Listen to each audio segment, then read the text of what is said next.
Hi, welcome back to the Jewish Philosophy Matters podcast. I'm Simi Lerner, and I'm joined once again with Rav Yitzchak Adelstein and Rav Chaim Eisen. We're flowing, or each discussion we have is going to be valuable in and of itself, but we are continuing a certain train of thought. We discuss the value of prayer, the value of good actions, the value of Talmud Torah in affecting the world, and our responsibility to engage in that.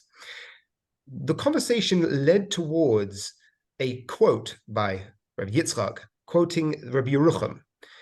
Now, how did this come into play? This came into play because he was discussing when we speak about God and we try and relate to God, Rabbi Yerucham describes to us that, yes, we don't believe God has a hand. Yes, we believe God doesn't have a nose, but not because there isn't any nose or handness to God, but because God is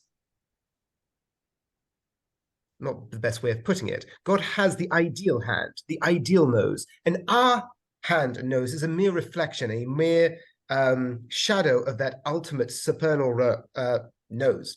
I'm not sure why I'm picking nose here, but simply speaking, the ability for us to connect to God requires that we sort of look at God in some sort of personality type of way. Thereby, when we are able to discuss our relationship with Hashem and use anthropomorphic language, it allows us to connect. Now, there are two options that are often taken within the Jewish tradition. One, where we say move as far as where you can possibly go from any form or smell of anthropomorphism. Any hint of God being corporeal has to be thrown out the door. The other approach is to perhaps spiritualize that idea a little bit more. There are advantages to both and disadvantages to both. And on that note, I'd like to ask Reb Chaim how you relate to the idea that God has the ultimate, most sublime hand, and our hand is a mere reflection or a mere shadow of that ultimate hand, if I'm quoting Rabbi Yerucham correctly. Well, of course, we'll invoke my favorite three-word answer. It's machloket.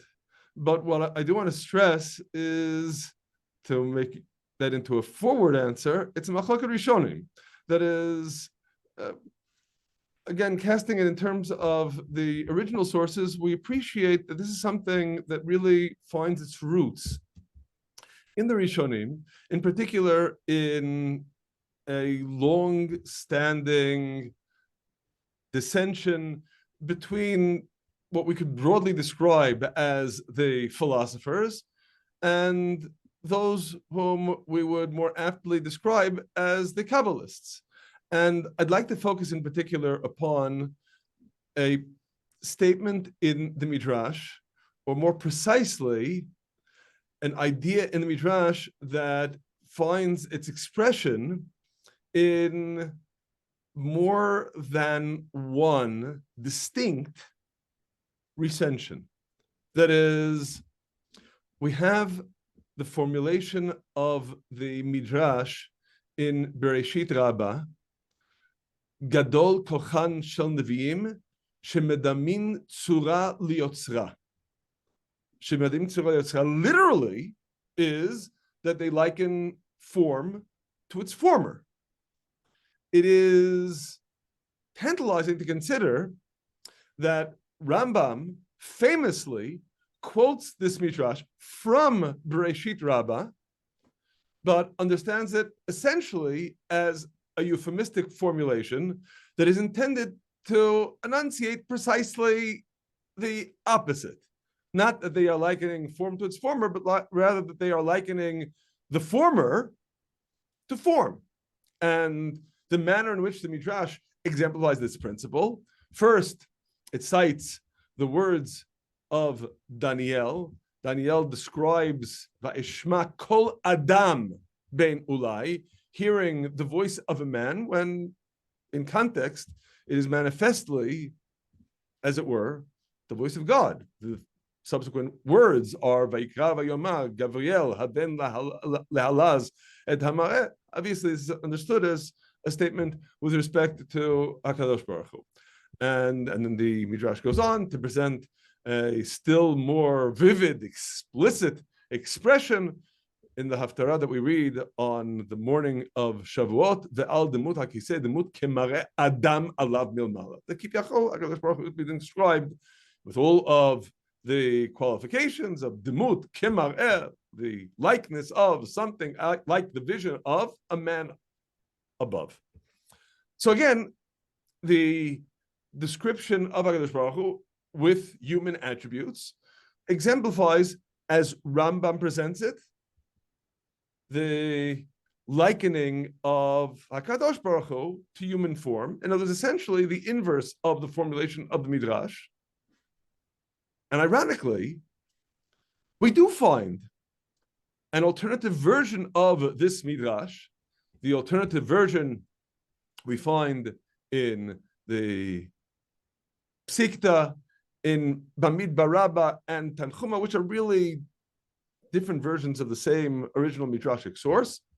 And in these versions, it is not Shemidamim Tzura Liyotzra, not that the prophets liken form to its former, but rather explicitly, Shemidamim Demut Gvura Shel Mala Letzurat Adam, in the version in the Tanchuma and Bamidbar Rabbah. They liken the likeness of the heavenly might, of course, alluding to HaKadosh Baruch Hu, to the form of man. And similarly in the Psikta, Shemidavim Demut Gvura Shel Malali Demut Adam, the same idea, that is likening this heavenly form to the form, the likeness of man. And while ironically, those other versions are far more consonant with what Rambam is saying, you could, of course, say that the version in Bereshit Rabbah is just a euphemistic recasting of the same idea. But it may not be. It may, in fact, reflect precisely the two sides of the coin that you, Rav Shimi, just noted. And that, indeed, is an idea enunciated by Rav Yitzchak Arama in the Akedah, in Akedat Yitzchak, in the 8th Shar, where he notes these two alternative versions, and he regards the version in the Psikta and in the Tanchuma and Bamidbar Rabbah as the version that is consonant with the philosophers. That's consonant with the idea, after all, that Rambam is presenting in Moreh Nevuchim. He describes that band as hachokrim hanikraim elokiyim, which may be intended as a deliberate rank out. But in any case, they're the ones who are the chokrim. They're the ones who are chokrim in chokhmah ha'elokit, and they see it in those terms of a formulation then that describes HaKadosh Baruch Hu in earthly form, and then he expresses it by way of contrast, that ha'elokim al derech ha'emet, and of course you can understand al derech ha'emet as either the true Elokim, or al derech ha'emet, like Ramban says, al derech ha'emet. That is the Kabbalists. The Kabbalists say malchuta dirakia me'ein malchuta de'ara. And that's on the contrary. That's precisely the idea that, of course, several centuries, many centuries afterward, Rabbi Yochanan would invoke. Is that they're describing HaKadosh Baruch Hu, and that's really the essence of this form. You call it ideal, I don't know, some kind of abstracted, if you will, concept at hand of the various accoutrements of what we describe as physical form. And our physical form is a dim, pale, merely corporeal reflection of that. But then the consequence would be that the corporeality has some, if you will, more sublime symbolic significance in representing that more ethereal, true form. In short, to invoke the words of Iyov, Mibsari echeze eloka, as the Kabbalists understand it, that through my flesh I behold, kivyachol, the realm of the divine, because the terrestrial form is a representation of something sublime that is, as it were, the real thing. And just note, as one final food for thought, that the difference between these two perspectives is not merely the inversion of whether it is this that is the hand that is metaphorically described as Yad Hashem, or the supernal heavenly Yad, of which this is merely a pallid reflection. This is an issue that pertains to how we view physicality altogether. One might even say it's a question of whether we understand all of the various, if you will, devices employed by the Nevi'im as mere allegory or sublime symbolism. Okay, so if I could jump right in there, are you finished? My time's up. Right. So, you've put both sides, I think, on the table quite well. Meaning, that was quite well put. Meaning, in the sense that I think you gave. I mean, Rabbi Yitzchak might disagree on this point, but you gave a fair share to each perspective. Now, it's very easy to ridicule a perspective one's not taking, but perhaps I could ask Rabbi Yitzchak, what would you say is the disadvantage or the danger in taking the latter approach? You might take the latter approach, but what would someone have to be on guard for? Meaning, having the spiritual symbolism and having the world being, or the world being quite a bit different when the Torah describes a hand, and it's not talking about my hand as a metaphor for what Hashem is doing in the world, but there's something deeper to it. We can obviously see how that would be attractive, but what are the dangers in taking that approach? That someone who finds that second approach of Rav Eisen, they find that approach attractive, what would they have to be on guard for? Do you follow? I do follow. I'm trying to wrap my head around the question, because I'm not sure that the dangers involved in this kind of anthropomorphic approach exceed the occupational hazard of any anthropomorphism. I'm going to get a lot simpler than Rabbi Eisen. As human beings, we're sort of stuck in a place in which Kaviyachal HaKadosh Baruch Hu had no choice about how he was going to ask us to relate to him. To not engage in any anthropomorphism at all would mean that HaKadosh Baruch Hu could easily become something so remote and distant from human beings that they would have no kesher to him at all. Or that some sort of watered down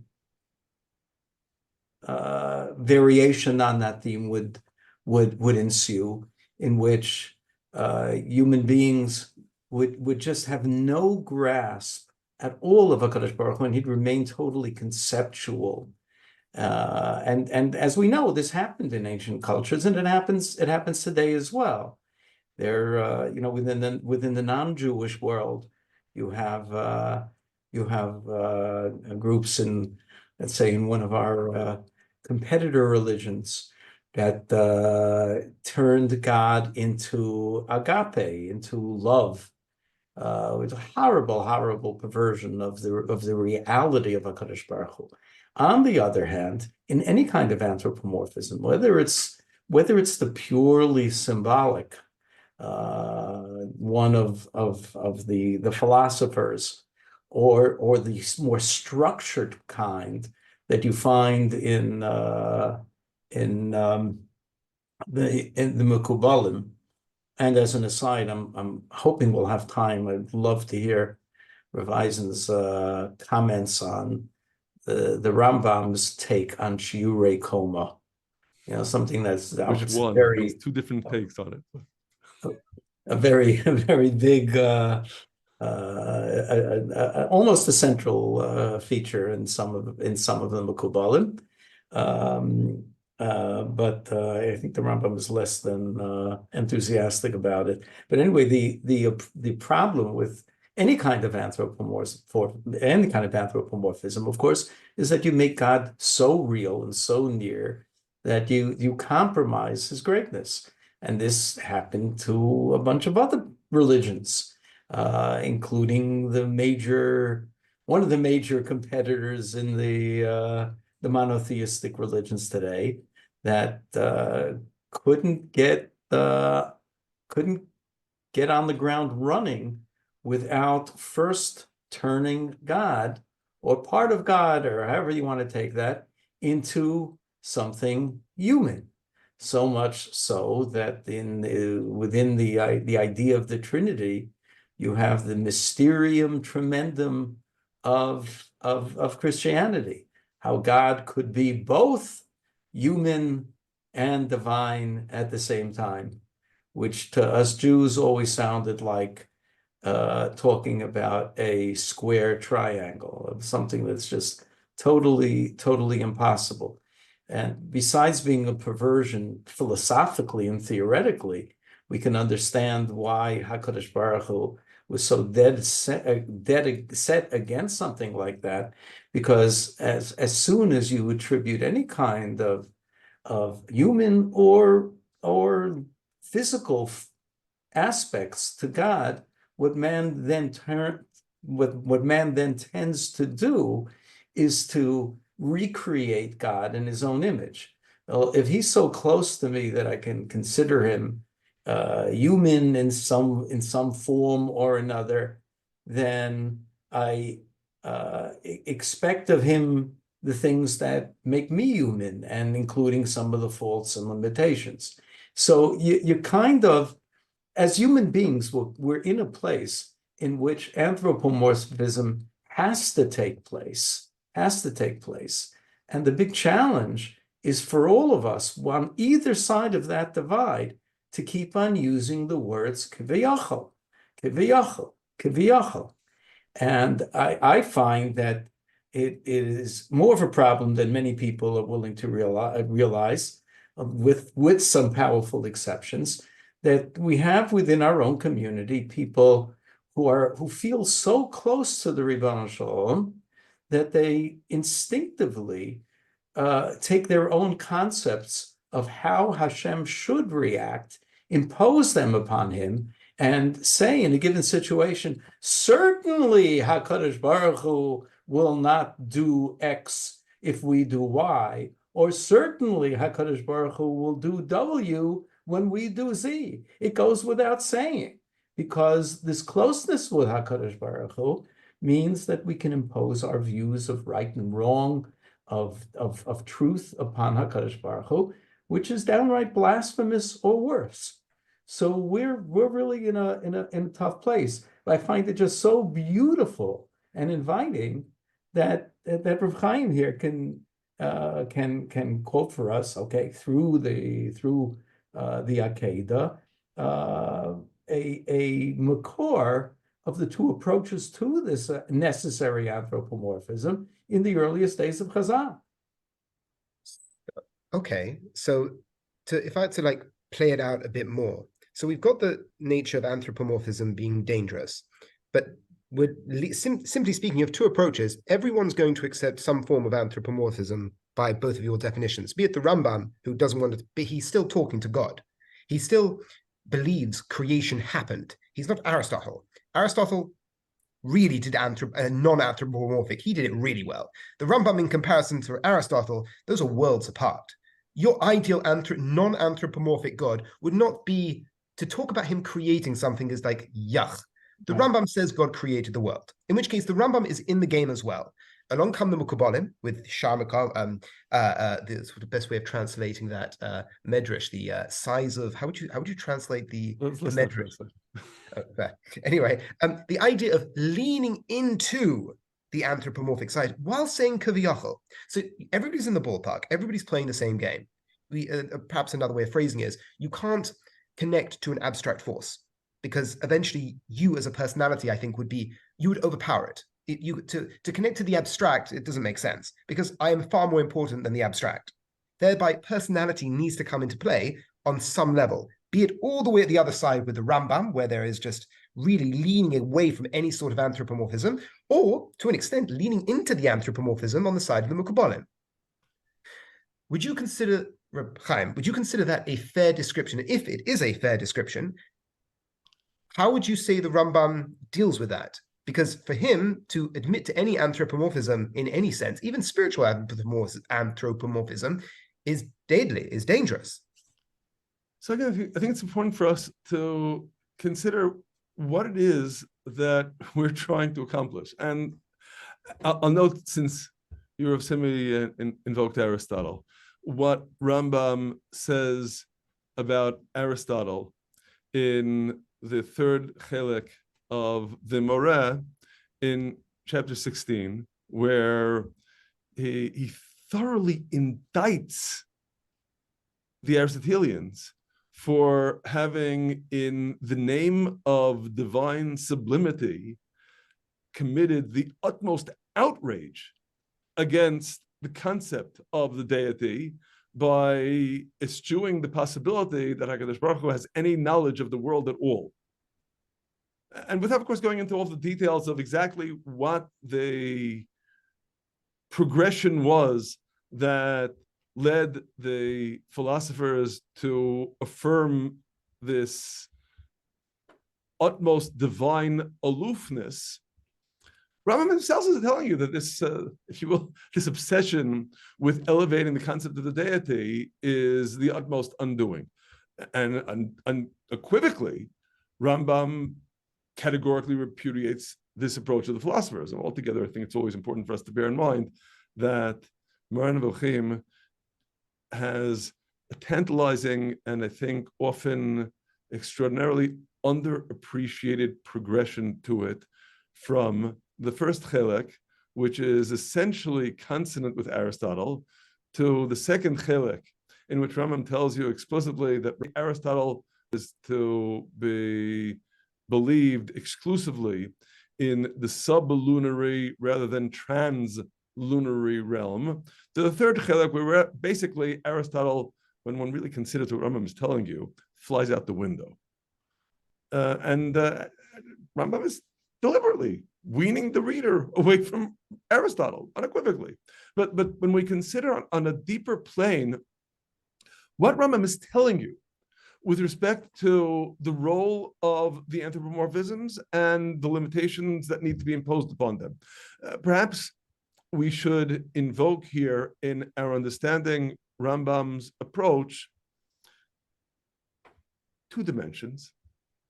One, famously, inevitably, we must cite in the first chelik of Moran Nevuchim, chapter 59, where Rambam famously cites the Gemara in Brachos Daf Lamed Beis with respect to the Beis Midrash Rabbi Chanina, the Hahud and Achis, the Talmud who starts heaping on the terms of glorification of HaKadosh Baruch Hu in the opening bracha of the Amida.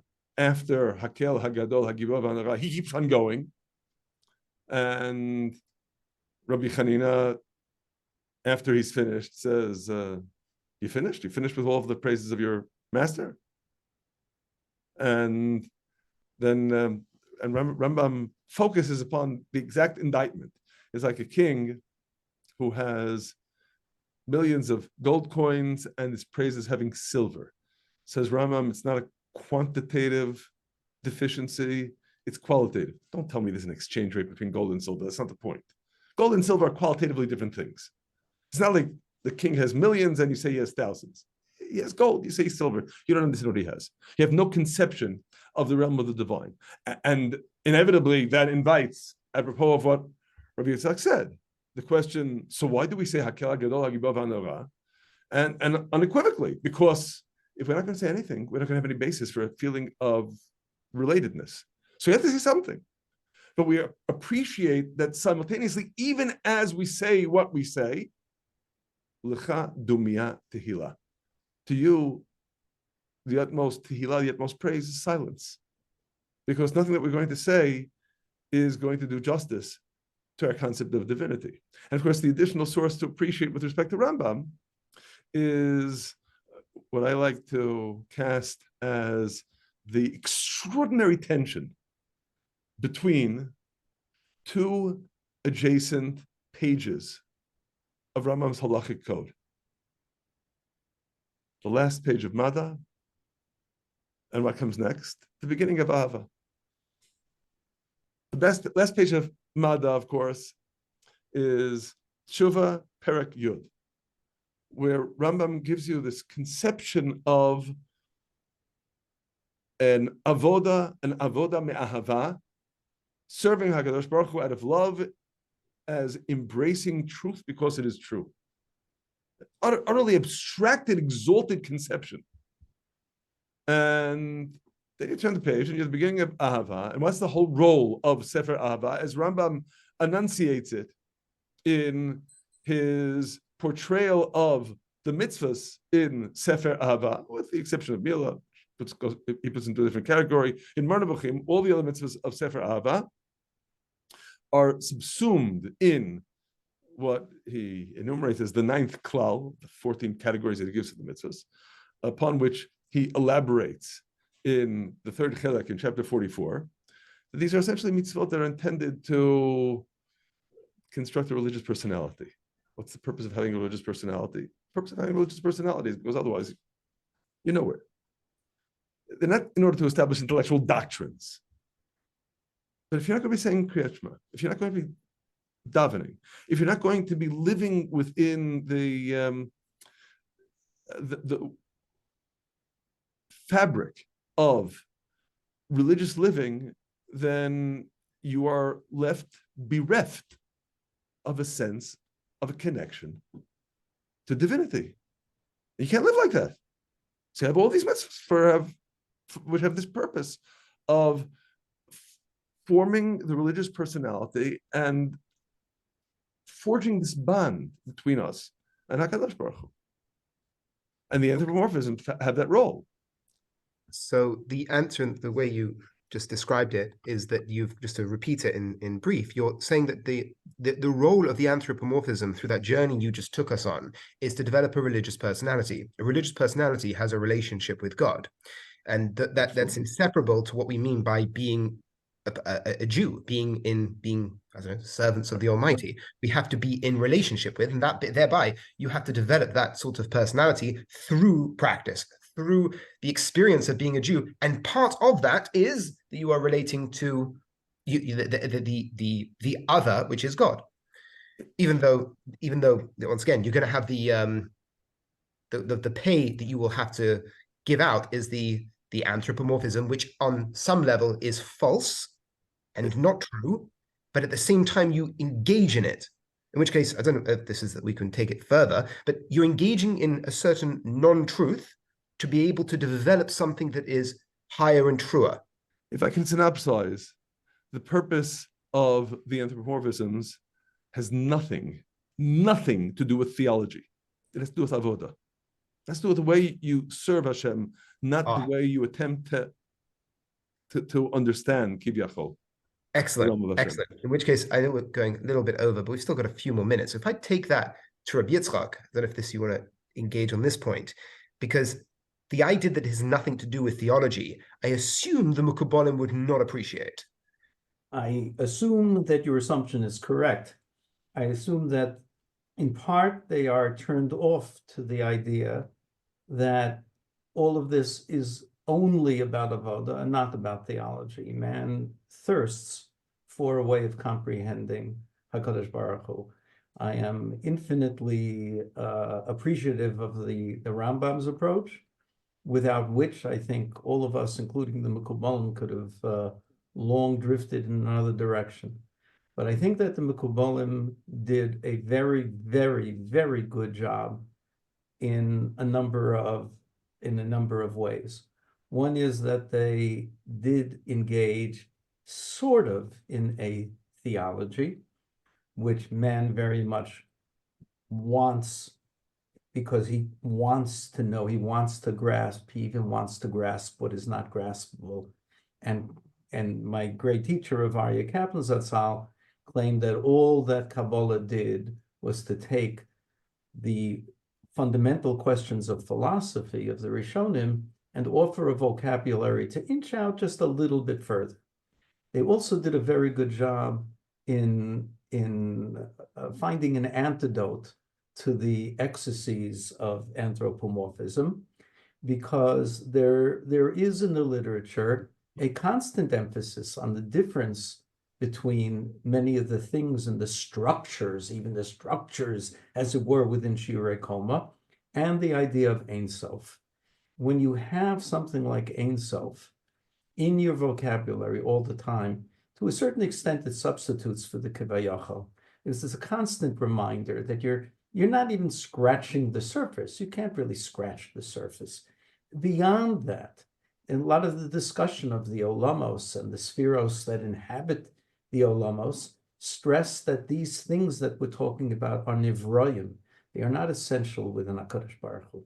So that too adds to the idea that we're separating between some of the things that we're talking about and the truth, the real pristine reality of what we can and cannot say about HaKadosh Baruch Hu. But in the process, they've allowed something that the Maimonideans cannot really do, even in their avoda, or at least not easily.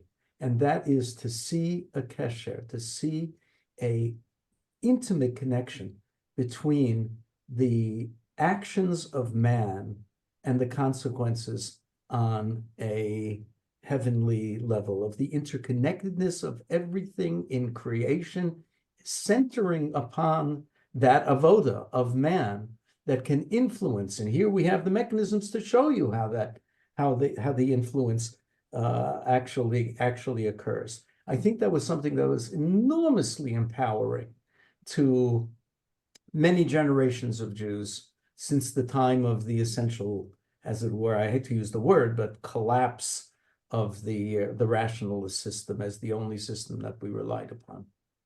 So, if I may quibble about semantics, I'm not so sure I would describe the contribution, the prodigious contribution of the Mekubalim, and I don't think we have to wait until the collapse of rationalism, because we find the roots of the Mekubalim again, the early Rishonim as well. I don't know if I would describe it as dissenting in terms of theology, or rather enunciating the realization that the theology can remain essentially as impenetrable, but we need to talk about avoda. And we need to talk about avoda in terms that will be more palpable than merely, if you will, in the Maimonidean terms, constructing religious personality and talking about how on our side, kivyachol, we do things and they have effects. We do things and they have effects, I believe, Yitzhak, you're describing as a theology, and I may be quibbling. But I'm going to say it's not theology, that's avoda. I may quibble with your quibble, but there's nothing really essential to disagree with there. I think at some point we have to return to this and talk about a fascinating paper by my neighbor Benny Brown, who wrote about sort of like the sequence of history of theology and non-theologies, and the fact that today in some circles within the Haredi world, we've come to a point of a theological non-theology, of the preference of not having any conception, of not asking any question, and seeing that as a theological desideratum. That's to get really So just to Chuck, because we've got to wrap things up for this session. So it's actually quite classic. You have you have what is often caricatured as the Maimonideans saying, describing what the Mekubalim are thinking, and the Mekubalim are saying, no, I mean it. And you're like, no, symbolically, and they're like, no.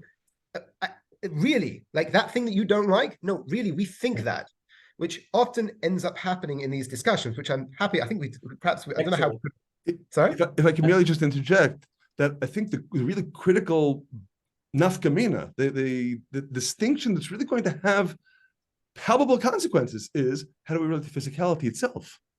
Is physicality something that is an accessory to be spurned? Yes. Rambam favorably quotes the Aristotelian line that we regard our tactile sense as something with which we are shamed.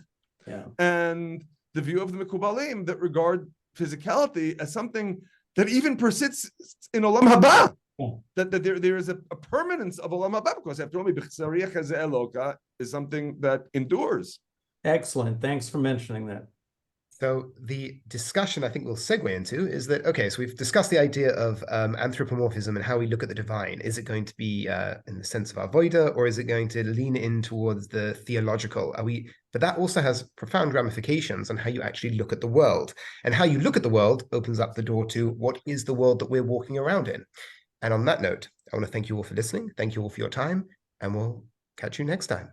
Have a great week.